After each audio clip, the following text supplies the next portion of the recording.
a pickup game, who would I pick up? What 5 guys would I pick up to make sure I hold on to the basketball? Scottie Pippen for sure, Magic Johnson, James Worthy, and Hakeem Olajuwon. I got no chance of losing, none at all. Olajuwon, he was in the top 10 in 5 categories: steals, rebounds, block shots, scoring, and shooting percentage. You know what I mean? To have a big guy of his size to be in the top 10 in steals. Now you can assume that he would be in blocks, which to me shows versatility of what type of guy he really was. My favorites, that's hard, because it's like saying which one of your kids do you like the most. 11s are my favorite, 3s are my next favorite, and probably 12 or 13 comes in third. I always wore a brand new pair of shoes every game. So you figured at the beginning of the season or at the end of the season, I'd gone through almost 150 pairs of shoes. And the reason I chose to do that is because if you ever was a kid and you ever put those shoes on for the first time, it's like you feel energetic. You feel like you got something that you can actually showcase.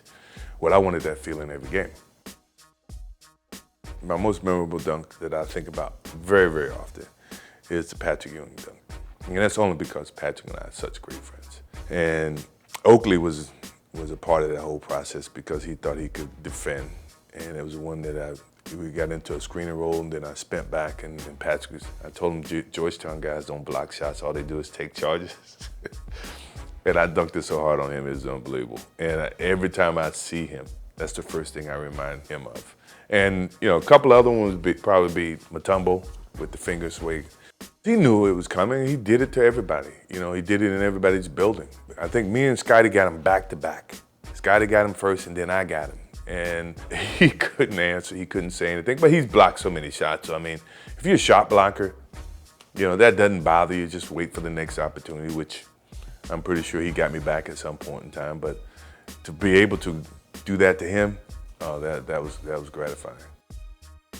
Probably the guy from the 5th championship because he was a little bit more knowledgeable, he was a little bit more craftier. 92 was strictly off of adrenaline, athleticism, smart, good team, hungry. But in 95, it was like I knew what I was capable of doing. I knew how to get from one point to the next. I did it from a strategic standpoint as opposed to from an athletic standpoint. The significance of 23. Well, in high school, when I played with my brother, my favorite number was 45, and his favorite number was 45. But we were on the same teams.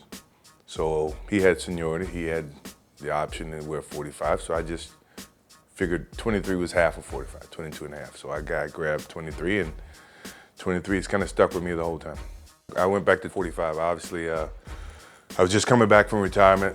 My father just passed. I've never worn any other number other than 23 in front of him in the NBA. So I kind of felt like I wanted to start off fresh, it's a new start. So I went back to my old number, which is 45, and for whatever reason, that didn't click in terms of luck or just the way I felt.